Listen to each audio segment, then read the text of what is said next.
સર્વકલ્યાણકારકમ પ્રદાનમ સર્વધર્માણામ શાસ્ત્રમ નમઃ સમયેશાર સ્વામી ચકાસતે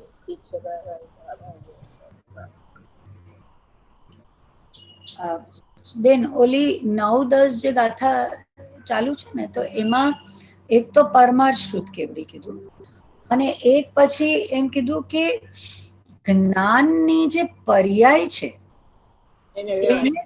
એટલે જ્ઞાનની પર્યાયને શ્રુત કેવડી કીધું, જ્ઞાનની પર્યાયના જાણવા વાળાને શ્રુત કેવડી નથી કીધું.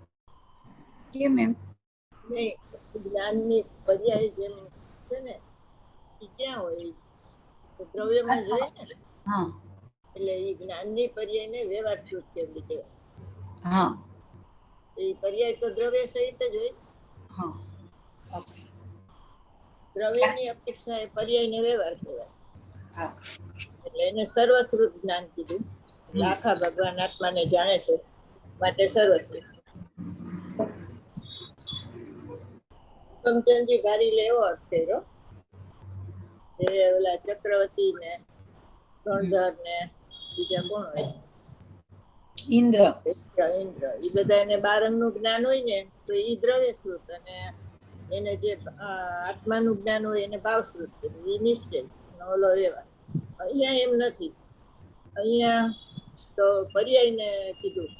હા, ભાવશ્રુત જ્ઞાનની પર્યાયને વ્યવહાર કીધું, કારણ કે દ્રવ્યની અપેક્ષા એ વ્યવહાર છે. બરોબર. કારણ કે ગુરુદેવેનો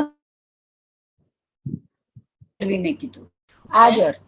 ગુરુદેવે આ જ અર્થ ફેરવીને ઘણી વાર કીધું, 8-10 વાર ગુરુદેવે લીધું કે આ જે પર્યાય છે ઈ વ્યવહાર શ્રુત કેવડી છે, અને એમાં પછી આવું 12 અંગનું જ્ઞાન ને એ બધી કાંઈ એમાં વિશેષતા નથી કરી કે જેનું જ્ઞાન છે એ જ વ્યવહાર શ્રુત. 15મી વખતના પ્રવચન છે ને એમાં એ જ રીતે લીધું છે ગુરુદેવે. વ્યવહાર સર્વશ્રુત જ્ઞાન એટલે ભાવશ્રુત જ્ઞાન. હા, સર્વ એટલા માટે કે આખા આત્માનું બધું જાણે છે, એટલે એ આત્માને જાણે છે એ નિશ્ચય, અને આ ભાવશ્રુત જ્ઞાનની જે પર્યાય છે એ વ્યવહાર છે. એટલે આમાં એમ લખ્યું છે ગુરુદેવ પરમાર્થ. એમાં ગુરુદેવે 19મી વારમાં શબ્દ વાપર્યો છે પરમાર્થ, એટલે નિશ્ચય. નિશ્ચય. ભાવશ્રુત ને દ્રવ્ય શ્રુત. અહીંયા નિશ્ચય ને વ્યવહાર બે છે, દ્રવ્ય શ્રુત ને ભાવશ્રુત એમ નથી.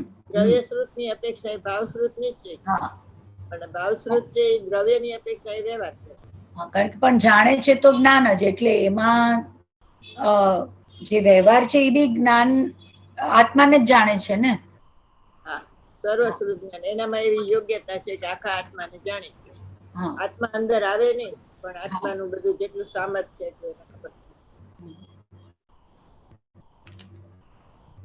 નાયક સ્વરૂપ પ્રકાશન પેજ 1 પ્રવચન છે ને, ભાઈના કલકત્તાના પ્રવચન, એમાં ચોખ્ખી સારી છે. તમે મળે તો જોજો. એ તો કદાચ આત્મધર્મમાં હશે. આત્મધર્મ.com માં 9-10 ગાથા ઉપર છે ને એના પ્રવચન. નાયક સ્વરૂપ પ્રકાશન પેજ 160. થઈ ગયું મંગલ? થઈ ગયું. આજે છે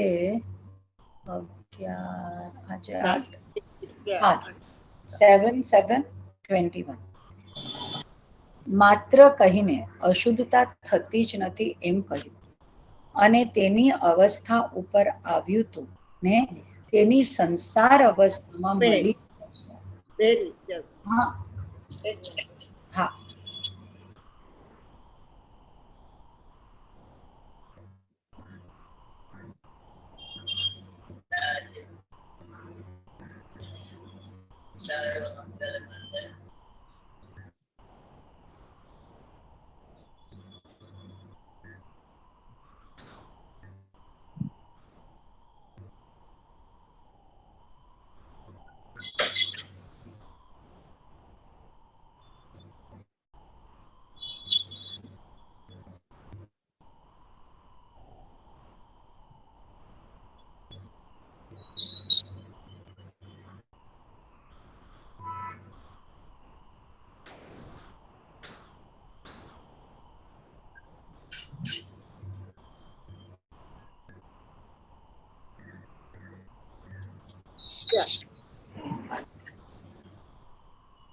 અચ્છા. હા, માત્ર કહીને અશુદ્ધતા થતી જ નથી એમ કહ્યું, અને તેની અવસ્થા ઉપર આવ્યું તું ને, તેની સંસાર અવસ્થામાં મલિનતા છે આવ્યું તું તેનો ખુલાસો કરે છે. જ્ઞાયક ભાવ સામાન્ય અપેક્ષાએ તો જ્ઞાયક છે, પણ તે સંસારની અવસ્થામાં શુભાશુભ રૂપે પરિણમે છે એમ કહ્યું તું તેનો ખુલાસો કરે છે. અને તેની અવસ્થા પૂતગલ કર્મના નિમિત્તથી રાગ આદિ રૂપ મલિન છે તે પર્યાય છે. પર્યાય દ્રષ્ટિથી જોવામાં આવે તો તે મલિન જ દેખાય છે, ને દ્રવ્ય દ્રષ્ટિથી જોવામાં આવે તો જ્ઞાયકપણું તો જ્ઞાયકપણું જ છે, કાંઈ જળપણું થયું જ નથી. એટલે શુભાશુભ ભાવ ને જળ કીધા, જળના લક્ષ્ય થાય છે ને, એટલે જળ, અને બીજું એમાં ચેતના નથી વ્યાપતી, પોતાને નથી જાણતા અને પરને નથી જાણતા, માટે એને જળ કીધું. એટલે સ્પર્શ રસ ગંધ વર્ણ વાળું જળ નહીં, પણ અરૂપી જળ રાગાદી ભાવ છે ને. માત્ર કઈને અશુદ્ધતા થતી જ નથી એમ કીધું, એટલે ક્યાં દ્રવ્યમાં, પર્યાયમાં તો છે, અને તેની અવસ્થા ઉપર આવ્યું હતું ને, તેની સંસાર અવસ્થામાં મલિનતા છે એમ આવ્યું હતું, તેનો ખુલાસો કરે છે. હવે દ્રવ્ય દ્રષ્ટિથી કે અશુદ્ધતા નથી, તો પર્યાયમાં નથી એમ માની લે ને, તો વેદાંત મત થઈ જાય, કારણ કે વેદાંત મત ખાલી શુદ્ધ જ માને છે, અશુદ્ધ માનતા નથી. એટલે તેનો ખુલાસો કરે છે કે જ્ઞાયક ભાવ સામાન્ય અપેક્ષા એ જ્ઞાયક છે, પણ તે સંસારની અવસ્થામાં શુભાશુભ રૂપે પરિણમે છે એમ કહ્યું હતું ને, તેનો ખુલાસો કરે છે. એટલે આ ભાવાર્થમાં તેની અવસ્થા પૂતગલ કર્મના નિમિત્તથી રાગાદી રૂપ મલિન છે તે પર્યાય છે. પર્યાય દ્રષ્ટિથી જોવામાં આવે તો તે મલિન જ દેખાય, દ્રવ્ય દ્રષ્ટિથી જોવામાં આવે તો જ્ઞાયકપણું તો જ્ઞાયકપણું છે. અહીંયા શુદ્ધ એમ ન કીધું, કારણ કે શુદ્ધ એટલું નથી, એમાં તો ઘણું બધું છે ને, એટલે આ તો પ્રમત અપ્રમત થી રહિત છે માટે શુદ્ધ કીધું હતું, પણ એવી તો એમાં ઘણી ક્વોલિટી છે, એટલે જ્ઞાયકપણું તો જ્ઞાયકપણું છે એમ કીધું. એ કઈ જળપણું થયું નથી. બરોબર.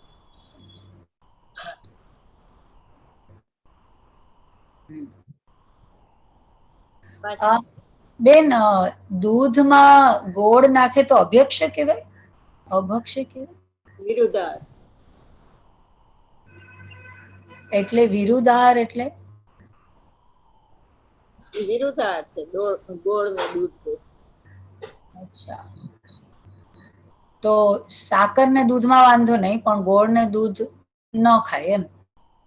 હા, એટલે શરદી મટે ને એટલા માટે છે. એટલે શરદી કેવી રીતે મટે, એમાં વિરુદ્ધતા પ્રગટ થાય ને, એનાથી શરદી મટે. દૂધ ને ગોળ પીએ, દૂધ ને ગોળ વિરુદ્ધાર આહાર. એટલે પછી તો પીવાય નહીં ને? તો કોઈએ મને પૂછ્યું તો મેં કીધું કે ના, એમાં તો શું વાંધો. એટલે દવાની રીતે બધા પીએ છે, પણ આમ ધર્મની દ્રષ્ટિએ જો તો એ વિરુદ્ધાર. તો પછી ઓલું આપણે બેંગાલી ના સંદેશ બનાવે ગોળ વાળા, સંદેશ તો દૂધ જ થયું ને? હા, એ દાળગોળા ના બનાવે છે ને, દાળગોળા ગોળ છે. ના, ખજૂર નો ગોળ છે. ખજૂર નો છે? હા, નોલીન ગુડ, એ લોકોને નોલીન ગુડ કહેવાય, તો ખજૂર નો ગોળ હોય. હમણાં તો એક જણા એવું કહેતા હતા કે દાળગોળા નો ગોળ હોય. ના ના, તો કલકત્તામાં આટલા વર્ષો રહ્યા ને, એટલે આ બીજી બધા જગ્યા ઓલા પામ ટ્રી માં હોય ને, જે ગોળ બને ને, એ તો ઓલું પામ ટ્રી માંથી કાઢીને બને ને, પણ આ ખજૂર નો ગોળ કહેવાય. એટલે એની કઈક અમુક જાતનું અમુક જ સિઝનમાં થાય. અચ્છા, આ વર્ષમાં ન થાય, 3-4 મહિના થાય. ખજૂરના ઝાડમાં ગોળ થાય એમ? એને કઈક કરતા હશે પ્રોસેસ, પણ એ ખજૂર નો ગોળ કહેવાય. અત્યારે તો ઓલા ઓનલાઈન બી તમે કરો ને, તો ડેટ્સ જેગરી લખો ને, તો એ આ જ ગોળ આવે. હા, ખજૂર. તો ખજૂર ને દૂધ બી ન પીવે? એ મને નથી ખબર ખજૂર ના દૂધ ની, પણ ડ્રાયફ્રૂટ તો આપણે નાખીએ ને. ડ્રાયફ્રૂટ નાખતા એમ નહીં, પણ જે ખાતા હોય તો એમાં સપોઝ 4 મહિના ખાતા હોય તો 4 મહિના ખાતા હોય તો દૂધમાં નાખવાનું. દેરાવાસી બદામ ને દૂધ ન વાપરે. એ લોકો બદામ ને દૂધ ભેગા ન વાપરે. તેરાવાસી. કન્ફ્યુઝન છે બધું. હા, ઘણું બધું છે. તું દ્રવ્ય દ્રષ્ટિથી આત્માને જો એમ. બધું સૂક્ષ્મતાથી જોઈને તો આપણે ક્યાંય જૈન પણ આપણામાં દેખાય જ નહીં. હા, એ બહુ ગભરાટ થાય. નામ જોઈને આવતા નથી, નામ જોઈને. તમને ખબર છે કે દિવાલ ઉપર ઓલું લગાડે ને પીઓપી, હા, પ્લાસ્ટર ઓફ પેરિસ, તો એ તો આપણે જૈનો એ વાપરાય જ નહીં. કેમ? ઈ જૈન નથી. એવું છે. મેં હિંસક છે. કીધું મારું ચોપડો બંધ કર. ઘર કોઈ ઘરમાં એન્ટર થાવ તો બધે લાગેલું જ હોય, એના જ ઉપર પેન્ટ કરે. એ હિંસક છે. હા, એમાં કઈક એવું કેમિકલ નાખે છે. અચ્છા.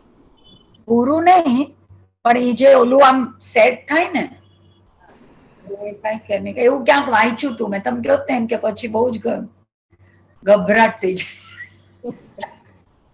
નામ જૈનમાં નથી ગણાતા. ટોડરમાલ સાહેબ કે જે તત્વનો વિચાર કરે છે ને, એ સમ્યક તત્વને અધિકારી છે. બાકી તો બધા, કારણ કે દ્રવ્યલિંગી મુનિએ તો કેટલું પાડ્યું, પણ તો સમ્યક તત્વનો અધિકારી નહોતો.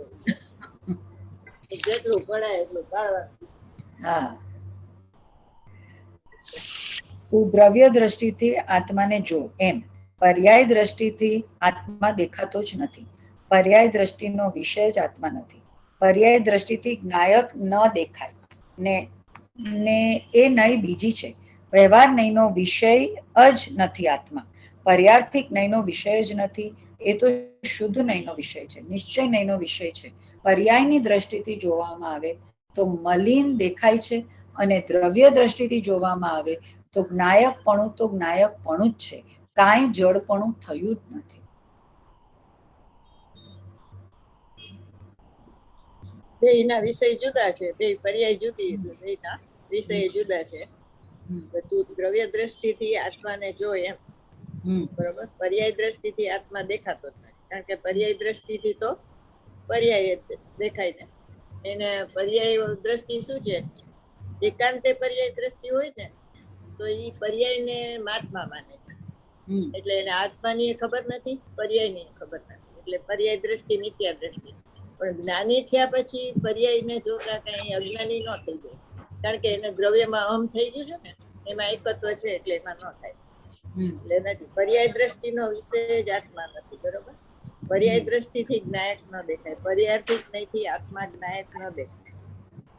દ્રવ્યાર્થિક નહીંથી જ શુદ્ધ દ્રવ્ય દેખાય. એટલે ઓલા પ્રવચન સારની 114 ગાથામાં કીધું ને, ધ્યાનને વિધિ કે પર્યાયાર્થિક ચક્ષુ સર્વથા બંધ કરી દે અને ઉગાડેલા દ્રવ્યાર્થિક ચક્ષુ વડે જો. બે આંખ ખુલ્લી રાખીશ ને તો તને એકાગ્ર નહીં થવાય. એ નય જ બીજી છે, વ્યવહાર નયનો વિષય જ નથી આત્મા. પર્યાયાર્થિક નયનો જ વિષય જ નથી. બરોબર.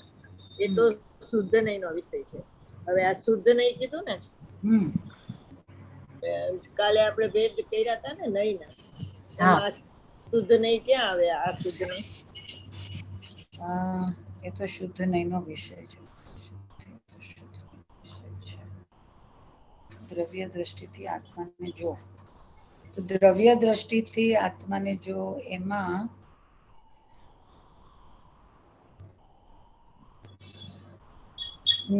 ત્રિકાળી, કારણ કે આમાં તો પર્યાયની વાત નથી ને, પરમ શુદ્ધ નિશ્ચય શુદ્ધ નયનો વિષય કીધું ને, એટલે પર્યાયથી શુદ્ધ નય. તો એક દેશ શુદ્ધ નય, પરમ શુદ્ધ નિશ્ચય છે ને. આ તો મેં કીધું ને પરમ શુદ્ધ નિશ્ચય, એટલે ઈ એનો વિષય છે ત્રિકાળી. એટલે ભાવશ્રુત પ્રમાણ એના બે વ્યવહાર નહીં ને નિશ્ચય નહીં. નિશ્ચય નહીં શુદ્ધ નિશ્ચય નહીં ને અશુદ્ધ નિશ્ચય નહીં. અને શુદ્ધ નિશ્ચય નહીં માં એક દેશ શુદ્ધ નિશ્ચય નહીં, સાક્ષાત શુદ્ધ નિશ્ચય, પરમ શુદ્ધ. આ શુદ્ધ નહીં નો વિષય છે ને, એને પરમ સાક્ષાત શુદ્ધ પરમ શુદ્ધ નિશ્ચય નહીં નો વિષય કહેવાય. એટલે પંચાધ્યાયમાં એવું કીધું કે વિષય નો ભેદ કાઢી અને ભગવાન આત્માને જ શુદ્ધ નહીં કીધું. બરોબર. કારણ કે શુદ્ધ ને એક જ છે, કારણ કે એનો વિષય એક છે, એટલે વિષયને અભેદ કરીને ભગવાન આત્માને શુદ્ધ પંચાધ્યાયમાં આ પંચાયત. અને જે ઓલા 272 ગાથા છે ને, હા એમાં એમ કીધું નિશ્ચય ને આશ્રિત મુનિવરો પ્રાપ્તિ કરે નિર્વાણની. પંચાધ્યાયમાં શું કીધું કે એક એનો ભેદ કાઢી નાખવાનો. શુદ્ધ ને એક જ છે, કારણ કે એનો વિષય એક છે, એટલે વિષયનો ભેદ કાઢી અને વિષયને જ વિષય કહી દીધું, શુદ્ધ ને. બરોબર.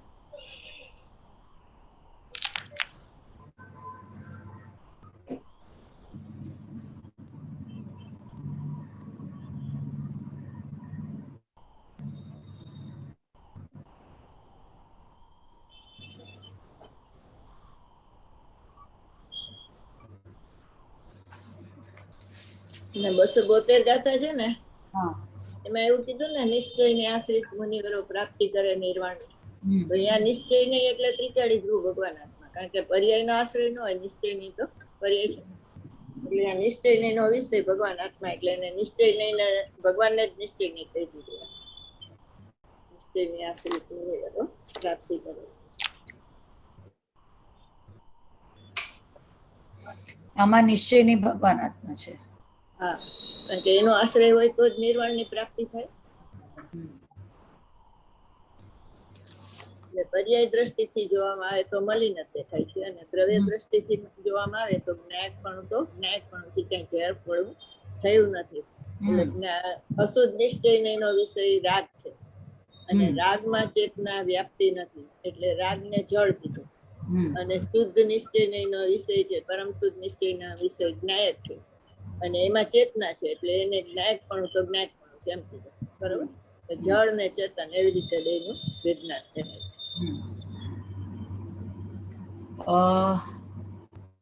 હવે અહીં દ્રવ્ય દ્રષ્ટિને પ્રદાન કરીને કહ્યું છે. અહીં એટલે આ ગાથામાં અહીં દ્રવ્ય દ્રષ્ટિ પ્રદાન મુખ્ય કરીને કહ્યું છે કે જે પ્રમત અપ્રમતના ભેદ છે, બે પ્રકારના જે ભેદો દેખાય છે, તે તો પર દ્રવ્યના સંયોગ જનિત પર્યાય છે. એ સ્વયં સ્વસમય અને પર સમય પર્યાયનો ધર્મ છે એમ કહે છે. પ્રમત અને અપ્રમત બે લઈ લીધું ને. પ્રમતમાં પર સમય અને અપ્રમતમાં સ્વસમય. પ્રમતમાં પર સમય. પર સમય નો અર્થ શું ને સ્વસમય નો અર્થ શું?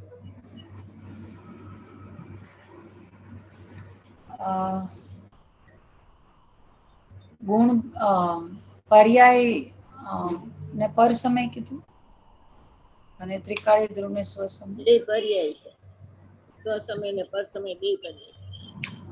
પરિણામી દ્રવ્ય છે, સમય પરિણામી દ્રવ્ય. સમય પ્લસ સ્વનું લક્ષ એટલે સ્વસમય, ને સમય પ્લસ પરનું લક્ષ એટલે પર સમય.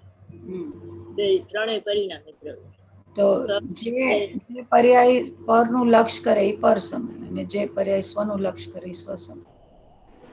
બીજી ગાથામાં કે ત્રીજી ગાથામાં છે ને વ્યાખ્યા સમયની, જો સ્વસમય પર સમય. બીજી કે ત્રીજીમાં છે જીવ ચરિત્ર દર્શન, એટલે સમ્યક દર્શન જ્ઞાન ચારિત્ર ને પ્રાપ્ત હોય ને તે સ્વસમય, અને કર્મ પ્રદેશમાં સ્થિત છે તેને પર સમય કહેવાય.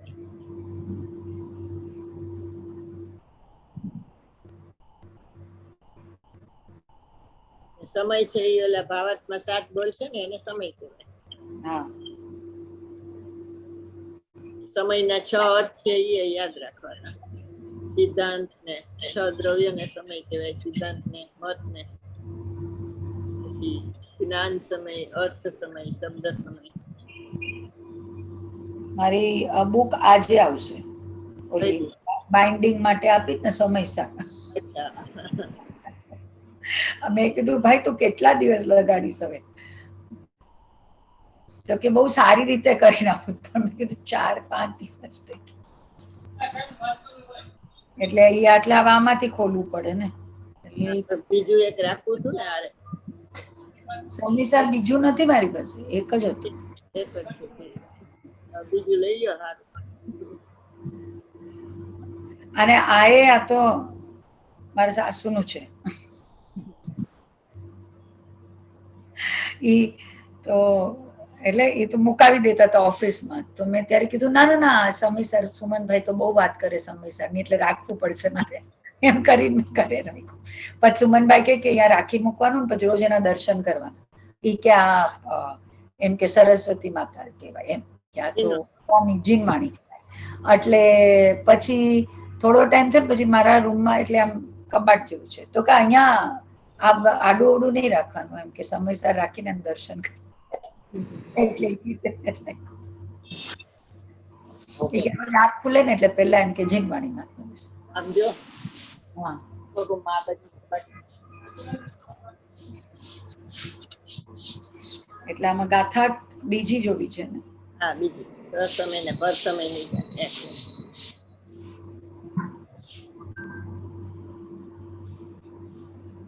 ગાથા બીજી છે, જીવ ચરિત્ર દર્શન જ્ઞાન સ્થિત સ્વ સમય નિશ્ચય જાણવો, સ્થિત કર્મ પૂતગલ ના પ્રદેશે પર સમય. સમય શબ્દનો અર્થ આ પ્રમાણે છે. બસ બસ ઈ જ છે, કર્મ પૂતગલ માં સ્થિતિ પર સમય. હા, ચારિત્ર ને પ્રાપ્ત એ સ્વ સમય. કર્મ પૂતગલ એટલે દ્રવ્ય કર્મ ના લક્ષ્ય ભાવ કર્મ થાય છે ને.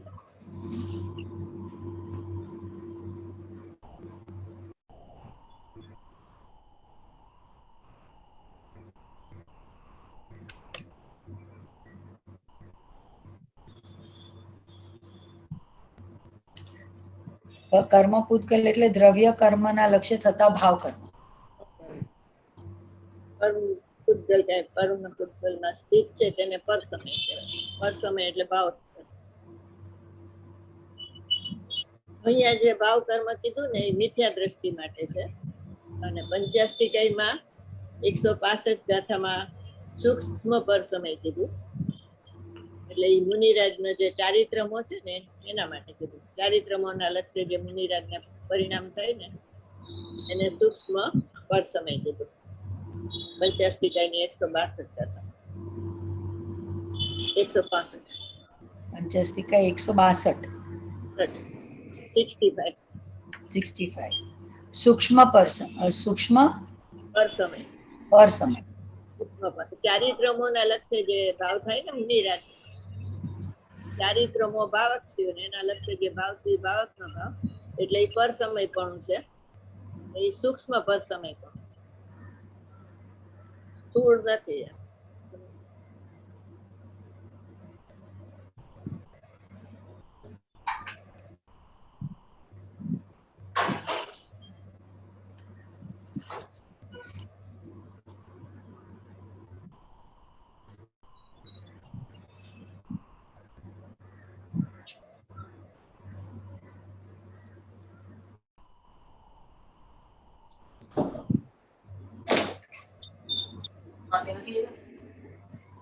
જીનેસ આવી છે.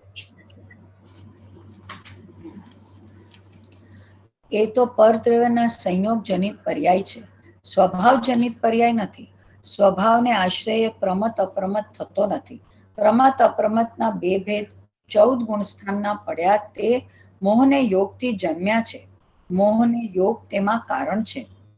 પરદ્રવ્યના સંયોગ જનિત એટલે કર્મકૃત, કર્મથી જન્મેલો, કર્મ ઉપાધિ જન્ય આવે છે ને ઈ આ ચારે ભાવ કર્મ ઉપાધિ જન્ય, આમ ચારે ભાવ સમાઈ ગયા. પ્રમત અપ્રમત એમાં આવી ગયા. ઉદય ઉત્સમ ક્ષયસમ ને ક્ષય ચારે ભાવમાં ગુણસ્થાન આવી ગઈ, 14 ગુણસ્થાનમાં.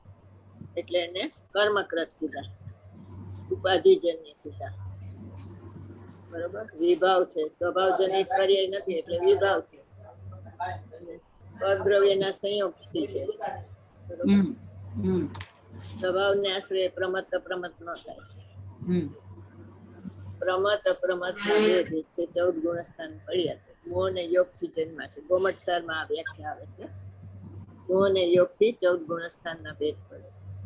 દર્શન મોહના 1 થી 4, 5 થી 12 ચારિત્રમોના, અને 13 ને 14 સુધી યોગના, સદભાવના અભાવની અપેક્ષા. ગોમટસાર મોહ ને યોગ થી 14 ગુણસ્થાનના ભેદ પડે છે.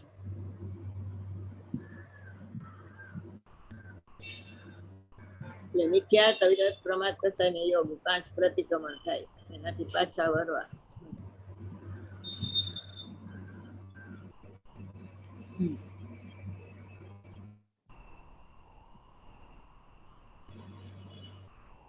ભગવાન આત્મા પરંપરાના ભાવમાં છે, અને આ પર્યાયના બધા ભાવ છે. એટલે ઉદય, કુત્સમ, ક્ષરસમ ને ક્ષાય એ મારું લક્ષણ નથી. પરંપરાના ભાવ છે ને એ મારું લક્ષણ. એટલે આ બધા પરદ્રવ્ય પર સ્વભાવ ને એ છે. 1 થી 4 દર્શનમાં, 5 થી 12 ચારિત્રમાં, અને યોગ તો 1 થી 13 સુધી હોય ને, 14મે જ જાય ને. હા, એમ તો ચારિત્રમાં 1 થી 12 જ ગણવાના. હા, 1 થી 12 લખ્યું છે. 13માં તો પછી કેવળ જ્ઞાન થઈ ગયું.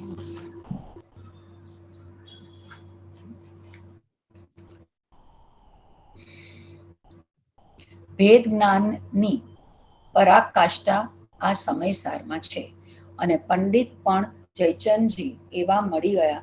આબેહૂબ જે એનું હૃદય હતું એવા જ એને ભાવાર્થ આપ્યો છે. પ્રમત અપ્રમતના ભેદ છે તે તો પરદ્રવ્યના સંયોગજનિત પર્યાય છે. અભેદના આશ્રય ભેદ પ્રકટ ન થાય, પરના લક્ષ્ય ભેદ પ્રગટ થાય. આત્માના લક્ષ્ય તો અભેદનો અનુભવ થાય, આત્માના લક્ષ્ય ભેદનો અનુભવ ન થાય. બેન, પરદ્રવ્યના સંયોગજનિત પર્યાય છે, ચોખ્ખો ખુલાસો છે. આને છે ને અહીંયા સ્વાંગ નથી કીધું, સંવર નિજરા બધા પુણ્ય પાપ એના ભાવને સમયસરમાં સ્વાંગ કીધું, પણ અહીંયા સ્વાંગ નો કેતા સંયોગ કીધું. બરોબર? એટલે સંયોગ છે ને એ તો તદ્દન ભિન્ન છે, અને સ્વાંગ છે એ તો આવે અને જાય. સ્વાંગમાં એવું હોય, દાખલા તરીકે આશ્રવ નિરોધ સંવર, આશ્રવ ગયો ને સંવર આવ્યો. બંધ પૂર્વક મોક્ષ થાય એટલે બંધ ગયો ને મોક્ષ આવ્યો. પણ આમાં તો છે જ નહીં પોતાની પર્યાયના, સંયોગ જ છે, એટલે 12માં જ છે. બરોબર? એટલે સ્વાંગ કરતા સંયોગ શબ્દ વધારે ભેદજ્ઞાન પરક છે. અને 50 18મી ગાથામાં ઉત્પાદ ને સંયોગ કીધું, અને વિયોગ ને વ્યય ને વિયોગ કીધું. બરોબર? શેમાં? 50 18 ગાથા એને સંયોગ વિયોગ કીધું. અને નિયમસારની 102 ગાથા 18માં ઉત્પાદ ને સંયોગ કીધું, પાદને વ્યય ને વિયોગ કીધું. 12માં કોઈ વિયોગ સંયોગ વિયોગ નથી.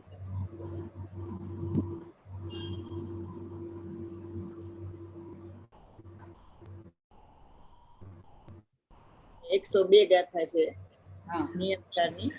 બોલો, આવડે છે? નિયમસારની 102 ગાથા.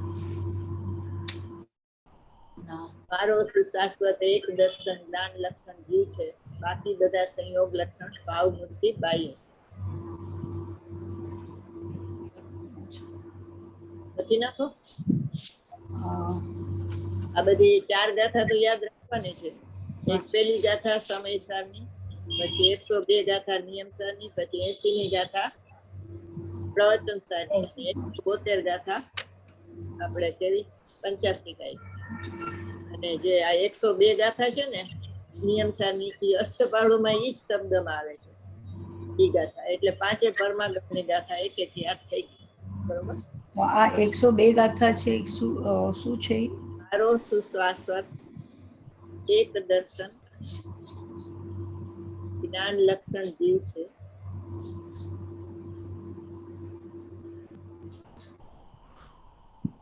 બાકી બધા સંયોગ લક્ષણ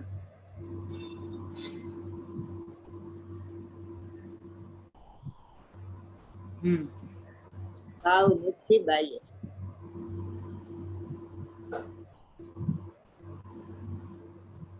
આ નિયમસારની ગાથા, સમયસારની પહેલી ગાથા, સમયસરની પહેલી, પ્રવચનસારની 80, 50 172 ગાથા.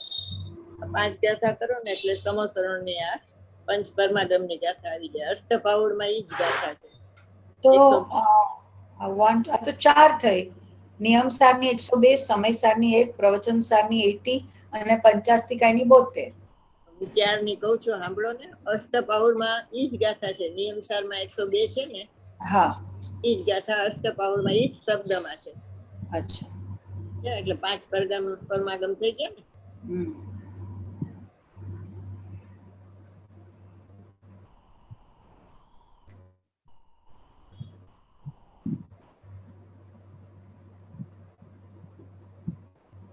બીજું આમાં શું કીધું કે અભેદ ને જોતા ભેદ દેખાતો નથી.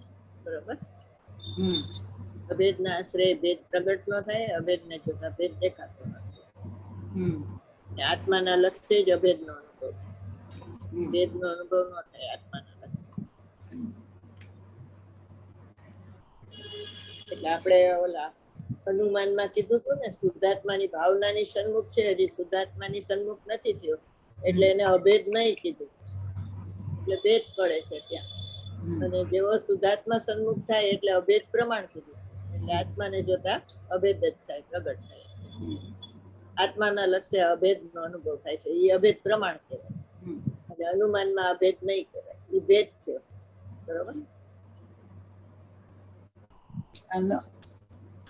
આત્માના લક્ષ્ય અનુભવ પ્રમાણ. આત્માના લક્ષ્ય તો અભેદ નો અનુભવ થાય. અભેદ નો અનુભવ થાય. એટલે દ્રવ્ય પર્યાય એવા બે ભેદ નો જ દેખાય. સમ્યક દર્શન તે આત્મા જ છે. બરોબર. જ્ઞાનાનુભૂતિ કયો કે આત્માનુભૂતિ કયો, એક જ છે.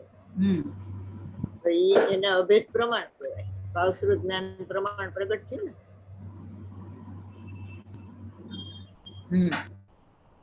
અને હનુમાનમાં શુદ્ધાત્માની ભાવનાની સન્મુખ છે, એટલે ભેદ છે. એટલે અહીંયા એને અભેદ નહીં કીધું, પ્રમાણ ન કીધું. પ્રમાણમાં દ્રવ્ય પર્યાય 2 વસ્તુ આવે છે, નહીંમાં 1 વસ્તુ આવે.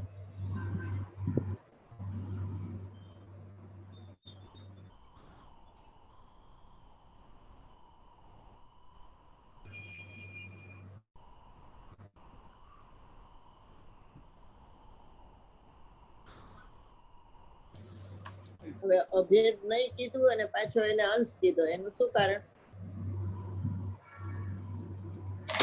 નહીં તો એક અંશ જ હોય ને. આપણે અભેદ કીધું એટલે દ્રવ્ય ગુણ પર્યાય ત્રણેય આવી જાય. એ મધ્યસ્થ થઈ ગયો છે ને અનુમાનમાં. દ્રવ્ય તે હું ને પર્યાય તે હું ને એવો રાગ દેશ નથી. મુખ્ય ગણની અપેક્ષા આનંદ મૂર્તિને જોઈ પણ આનંદ નથી આવ્યો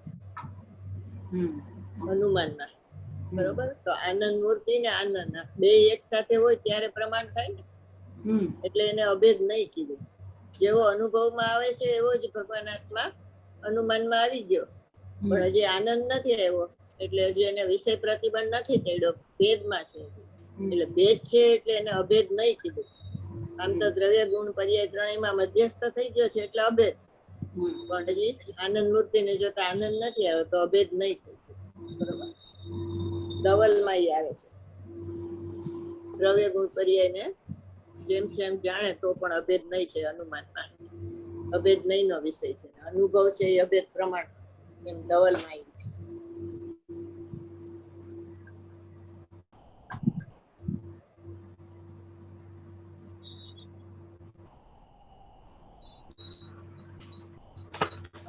ધવલમાં હા, એને અભેદ નહીં નો વિષય કીધો અનુમાનને. પ્રમાણ નો કહેવાય.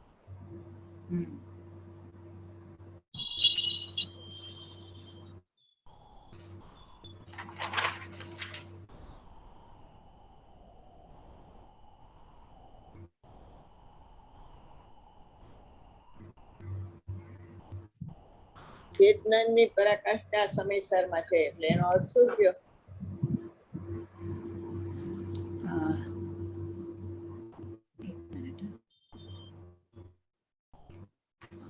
ભેદ જ્ઞાનની પરાકાષ્ઠા એટલે સૌથી ઊંચી પ્રકારનું ભેદ જ્ઞાન. ત્યાંથી આગળ તો પછી અનુભવ જ હોય, પછી તો ભેદ જ્ઞાનની વાત પણ.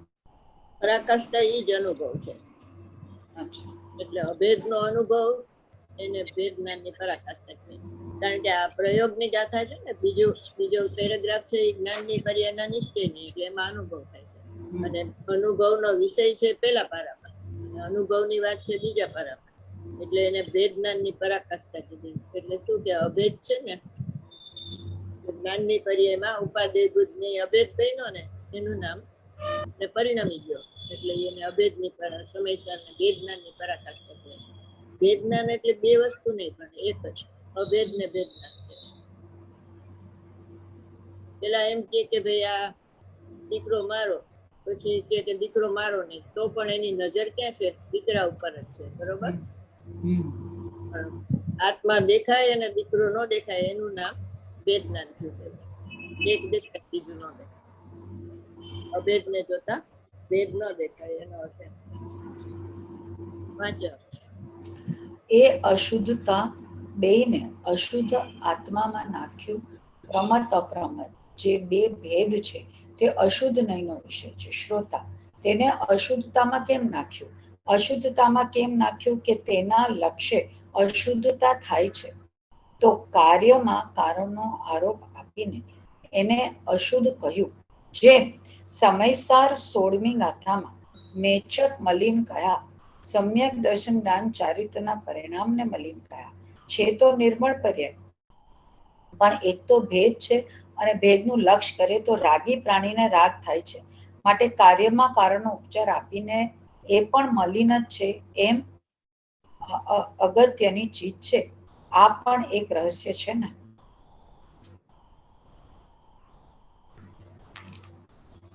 કાર્યમાં કારણનો આરોપ આપ્યો એટલે શું? કાર્યમાં કારણ એટલે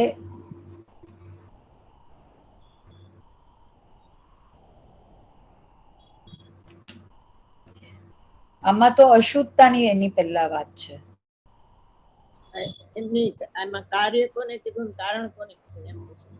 કાર્ય એટલે અશુદ્ધ પર્યાય અને કારણ એટલે પૂર્વના દ્રવ્ય કર્મ, પૂર્વ બાંધેલા દ્રવ્ય. કારણ કે અશુદ્ધતા કીધી ને, આખો પેરેગ્રાફ ફરીથી વાંચો, કેવી રીતે એને અશુદ્ધતા કીધું. એ અશુદ્ધતા બેયને અશુદ્ધ આત્મામાં નાખ્યું.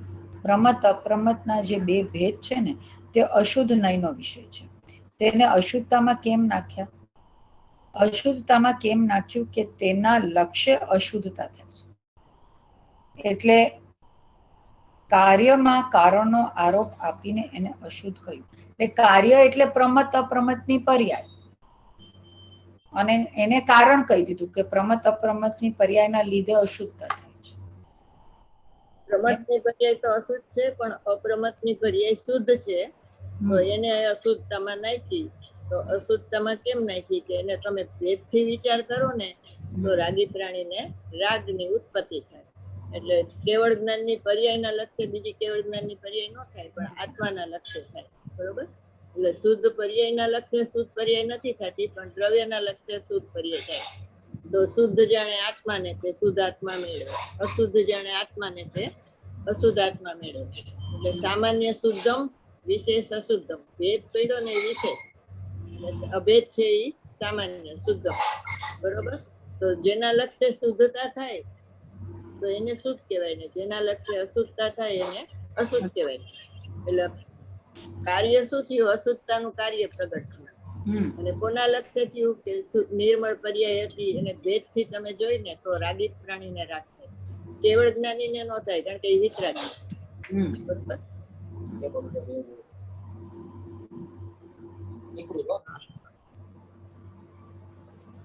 રાગી પ્રાણીને રાગ થાય. એટલે કાર્ય હતું અશુદ્ધતાનું અને કારણ આપ્યું અપ્રમત પર્યાય જે નિર્મળ હતી.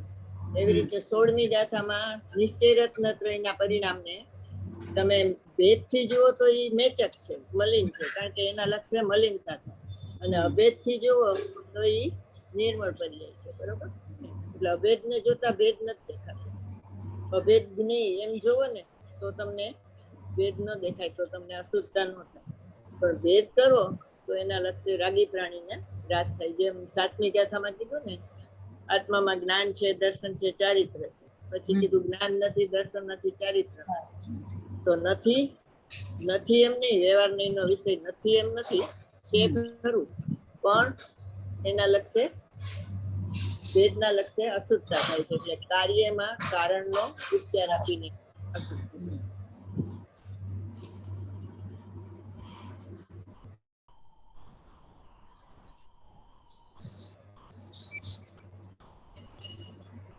કેમ કે પર્યાયના ભેદના લક્ષ્ય રાગ જ થાય, વિતરાગ ભાવ પ્રગટ જ ન થાય, એટલે તેને અશુદ્ધ કહ્યું. પર દ્રવ્ય કહ્યું, અશુદ્ધ કહ્યું. ઈ કારણે શ્રોતા જેના લક્ષ્ય અશુદ્ધતા થાય એ પોતે જ અશુદ્ધ છે, પોતે જ અશુદ્ધ ભાવ છે, બસ. અને જેના લક્ષ્ય શુદ્ધતા પ્રગટ થાય તે પોતે શુદ્ધતા છે, એ પોતે શુદ્ધ છે. જ્ઞાયક ભાવ પોતે શુદ્ધ છે. કેમ કે તેના લક્ષ્ય શુદ્ધતા પ્રગટ થાય છે. શુદ્ધ જ્ઞાયક ભાવને શુદ્ધ કીધું એનું કારણ શું? કે એના લક્ષ્ય શુદ્ધતા પ્રગટ થાય છે. અને બીજું જ્ઞાયક ભાવને શુદ્ધ કેમ કીધું?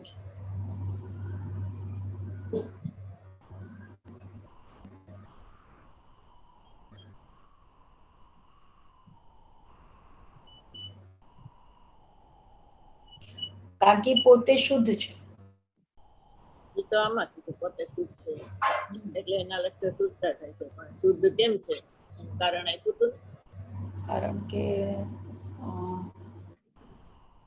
એમાં બહારનો કોઈ વિકાર આવતો નથી. એટલે પ્રમત અપ્રમત બે પર્યાયથી રહી છે. શુદ્ધ પર્યાયથી રહી છે ને અશુદ્ધ પર્યાયથી રહી છે. પ્રમત અપ્રમત થી રહી છે. એક જ્ઞાયક ભાવ છે એ રીતે શુદ્ધ કથાય છે. બરોબર? એટલે પર્યાય માત્ર થી રહી છે માટે ભગવાન આત્મા શુદ્ધ છે. અને એવા શુદ્ધ ભગવાનના આત્મે પર્યાયમાં પણ શુદ્ધતા પ્રગટ થાય છે. એટલે દ્રવ્ય તો શુદ્ધ છે અનાદિ અનંત, પણ પર્યાયની શુદ્ધતા માટે આપણે એનું અવલંબન થાય છે. બરોબર? ઉપરમાં કયો આપણે કીધો તો એક તો કાર્યમાં કારણનો આરોપ આપીને એને અશુદ્ધ કીધું પર્યાયને. બરોબર? અને કાર્યમાં કારણનો આરોપ આપીને દ્રવ્યને શુદ્ધ કહેવાય. બરોબર? કારણ કે એના લક્ષ્ય શુદ્ધતા પ્રગટ થાય છે, પર્યાયના લક્ષ્ય અશુદ્ધતા પ્રગટ થાય છે. બીજું એમાં પ્રમત અપ્રમત ની પર્યાય નથી માટે એ શુદ્ધ છે. બરોબર? ઉત્પાદ્યથી રહિત છે માટે શુદ્ધ છે. સાપેક્ષ નિરપેક્ષ પર્યાયથી રહિત છે માટે શુદ્ધ છે.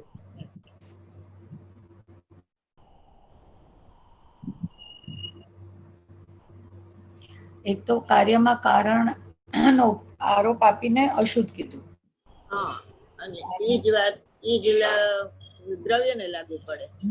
કાર્યમાં કારણનો આરોપ આપીને દ્રવ્યને શુદ્ધ કીધું, કારણ કે એના લક્ષ્ય શુદ્ધતા પ્રગટ થાય છે માટે દ્રવ્ય શુદ્ધ છે. બીજું પ્રમત અપ્રમત પર્યાય માત્ર થી રહી છે, નવ તત્વ થી રહી છે, દ્રવ્ય કર્મ ભાવ કર્મ નો કર્મ થી રહી છે, ઉત્પાદ્ય થી રહી છે, સાપેક્ષ નિરપેક્ષ પર્યાય થી રહી છે. બરોબર? અગુરુ લઘુ આદિ નિરપેક્ષ પર્યાય, સંક્ષેપ ભાવ બધી સાપેક્ષ પર્યાય. અને પ્રમત અપ્રમત થી રહિત છે માટે શુદ્ધ છે.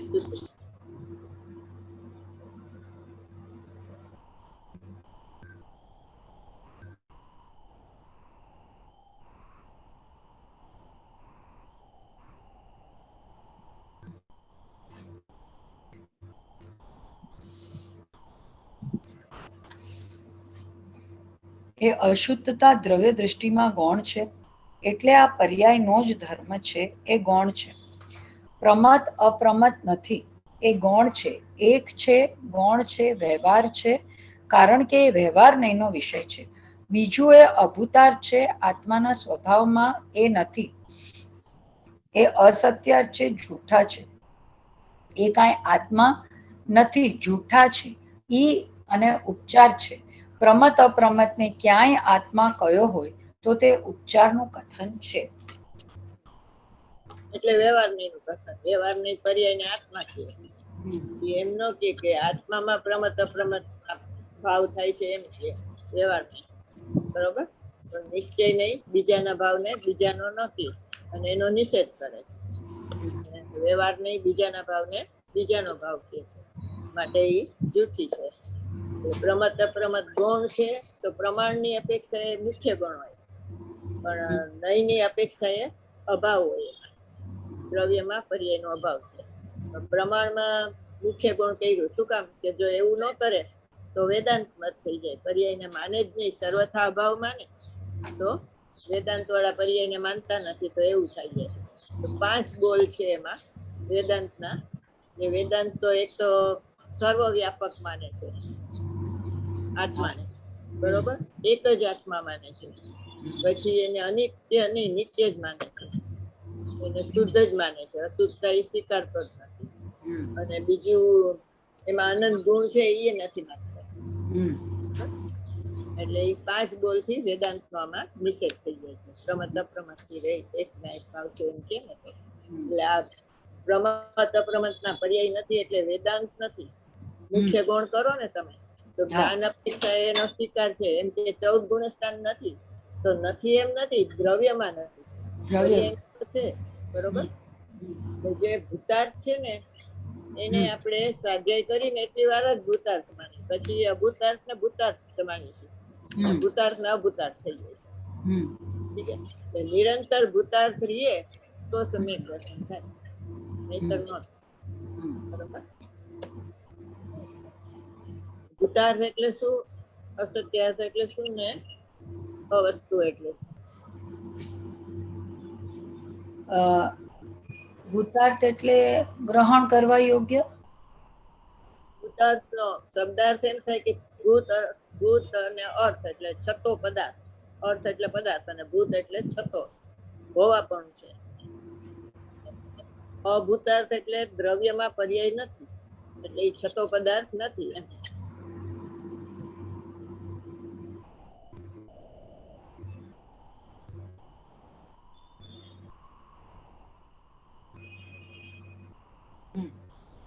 અને અસત્યાર્થ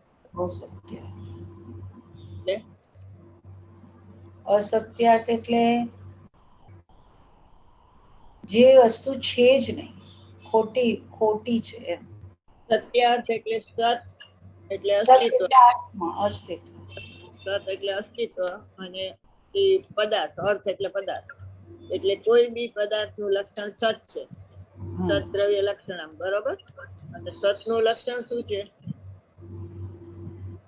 અસ્તિત્વ ગુણ આવ્યો ને એમાં. સત નું લક્ષણ શું છે? હોવું ને. અર્થ થયો, લક્ષણ કહું છું. શબ્દ નો અર્થ થયો. લક્ષણ શું? ઉત્પાદય ધ્રુવયુક્તમ સત. બરોબર. એટલે સત છેલ્લે શબ્દ આવ્યો ને તો એ અંત્ય દીપક કહેવાય. એટલે ઉત્પાદય સત, વ્યય પણ સત ને ધ્રુવ પણ સત, ત્રણેય સત છે.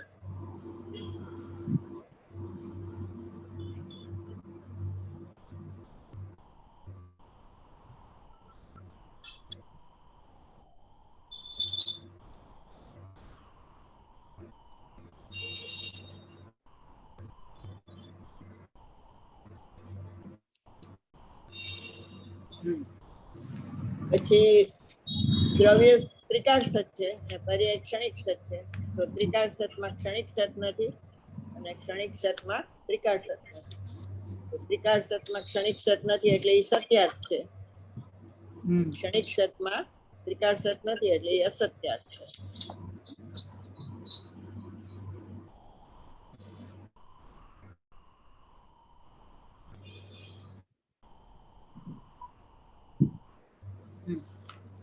અવસ્તુ એટલે જૂઠી. બરોબર. એટલે અવસ્તુ નો અર્થ શું થાય? જે વસ્તુ છે જે એ પદાર્થ, એટલે પદાર્થ નું અસ્તિત્વ નથી એ અવસ્તુ. એ છે કે અવસ્તુ નો અર્થ શું? 37માં કળશ છે ને, કળશ ટીકામાં એમાં એને પૂછ્યું કે અવસ્તુ નો અર્થ શું? ભિન્ના ભાવાનો દ્રષ્ટા. તો એ કે છે કે એનો અર્થ શું? તો કે અવસ્તુ. તો અવસ્તુ છે તો એનો ભાવાર્થ શું? કે દ્રવ્યમાં પર્યાય નથી એનો ભાવાર્થ. પણ પર્યાય અપેક્ષા એ તો પર્યાય છે. બરોબર. એટલે પર્યાય એક સમયનું સત છે ને, તો એ વસ્તુ છે. દ્રવ્યમાં પર્યાય નથી ને, દ્રવ્ય વસ્તુ છે ને એમાં પર્યાય નથી એટલે એ અવસ્તુ થઈ ગઈ. દેખાતી નથી તો અવસ્તુ કહેવાય. વસ્તુ એ જેમાં ગુણો વસે તેને વસ્તુ કહેવાય. બરોબર. પર્યાયમાં આનંદ ગુણ વસતા નથી એટલે એ અવસ્તુ છે. એમ કે છે ભિન્નનો ભાવાર્થ શું છે? કે વસ્તુરૂપ છે કે અવસ્તુરૂપ? તો એ દ્રવ્યથી પર્યાય ભિન્ન છે એમ કીધું તો ભિન્નનો ભાવાર્થ શું? વસ્તુરૂપ કે અવસ્તુરૂપ? તો કે અવસ્તુરૂપ.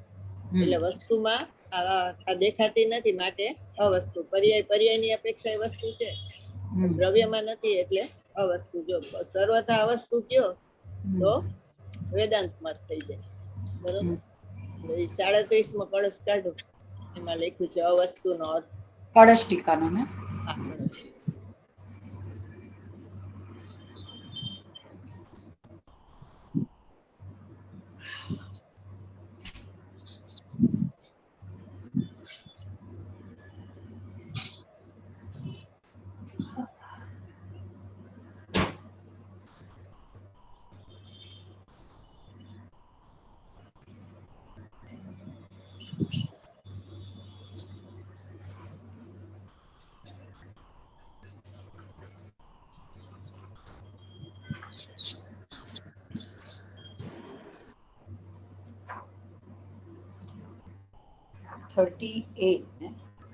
37.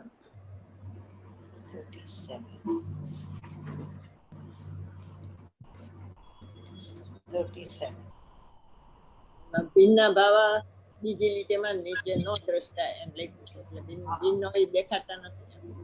વર્ણાદ્યાવા રાગ મોહાદયો વા ભિન્ના ભાવા સર્વ એવાસ્ય પુંસં તે નેવાંત તસ્તત્વ પશ્યતોમિ નો દ્રષ્ટાર્સ્યુદ્રષ્ટસ્યેકં પરમ સ્યાત. એ બે અલગ અલગ લાઈનમાં છે. હા, પણ સંસ્કૃતમાં છે ને સાથે હોવું જરૂરી નથી. હા, ઉપર નીચેની લાઈનમાં છે ભિન્ના ભાવ. ભિન્ના ભાવ નો દ્રષ્ટા, ભિન્ન ભાવા છે એટલે દેખાતા નથી. પછી નીચે વાંચો એમાં આવશે. એક સર્વોપરી તત્વ દેખાય છે, બીજું કઈ દેખાતું વિદ્યમાન છે એવા શુદ્ધ ચૈતન્ય દ્રવ્યથી જેટલા છે તે બધા ભાવ અર્થાત અશુદ્ધ વિભાવ પરિણામ નિશ્ચયથી ભિન્ન છે. જીવ સ્વરૂપથી નિરાળા છે. તે કયા ભાવ?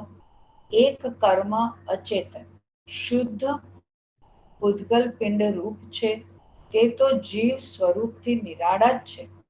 એક તો એવા છે કે વિભાવ રૂપ અશુદ્ધ રૂપ છે, દેખતા ચેતન જેવા દેખાય છે. એવા જે રાગ દ્વેષ મોહરૂપ જીવ સંબંધી પરિણામો તેઓ પણ શુદ્ધ જીવ સ્વરૂપને અનુભવતા જીવ સ્વરૂપથી ભિન્ન છે. અહીં કોઈ પ્રશ્ન કરે છે કે વિભાવ પરિણામોને જીવ સ્વરૂપથી ભિન્ન કયા? ત્યાં ભિન્ન તો ભાવાર્થ તો હું સમજો નહીં. ભિન્ન કહેતા ભિન્ન છે તે વસ્તુ છે કે ભિન્ન છે તે અવસ્તુ છે? ભિન્ન ભાવ કે સમજો નહીં, ભિન્ન વસ્તુ રૂપ છે કે ભિન્ન અવસ્તુ રૂપ છે? બરોબર, અવસ્તુ છે. ઉત્તર આમ છે કે અવસ્તુ રૂપ છે. તે કારણે જ શુદ્ધ સ્વરૂપનો અનુભવનશીલ છે. જે જીવ તેને વિભાવ પરિણામો દ્રષ્ટિગોચર નથી થતા. ઉત્કૃષ્ટ છે એવું શુદ્ધ ચૈતન્ય દ્રવ્ય દ્રષ્ટિગોચર થાય છે. ભાવાર્થ આમ છે કે વર્ણાદિક અને રાગાદિક વિદ્યમાન દેખાય છે તો પણ સ્વરૂપ અનુભવતા સ્વરૂપ માત્ર છે. તેથી વિભાવ પરિણતિ રૂપ વસ્તુ તો કાંઈ નથી. એનો સમયસરમાં વાંચો 37. કઈ ગાથા પછી આવશે ને? 50 થી 55.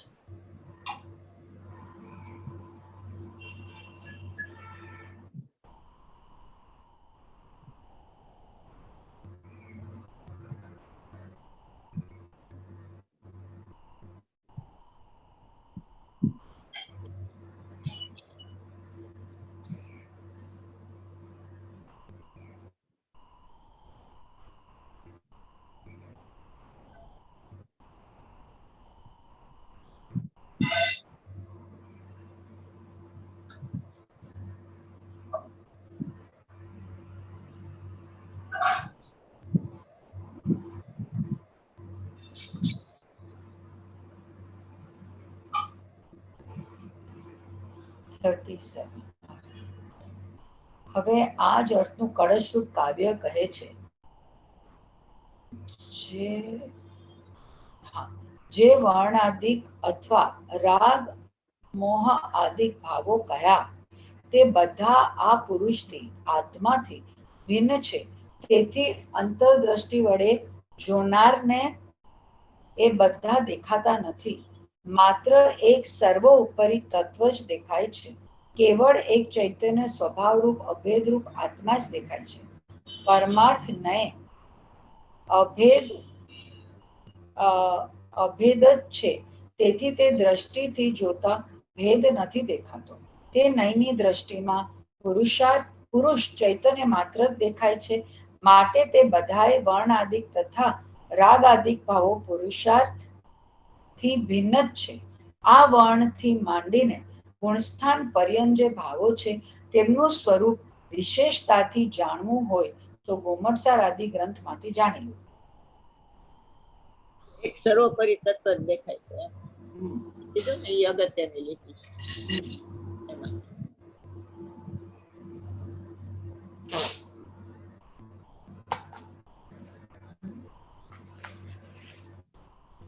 ભિન્ન ભાવાર્થ શું કીધું તું?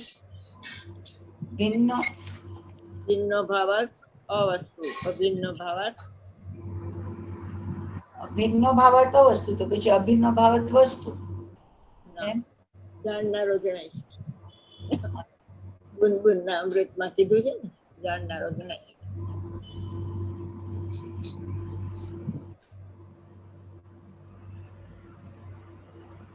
આ દેખાતા નથી ને ઓલું દેખાય છે એટલે જાણનારો જણાય છે એમ લેવાય.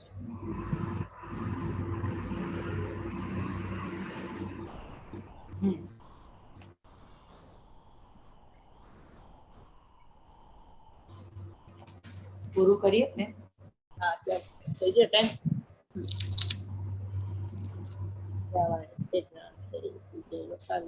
વાણી મસ્તક સદા છે. જયજી. કાલે શું છે? કાલે નથી કરવાનું. કાલે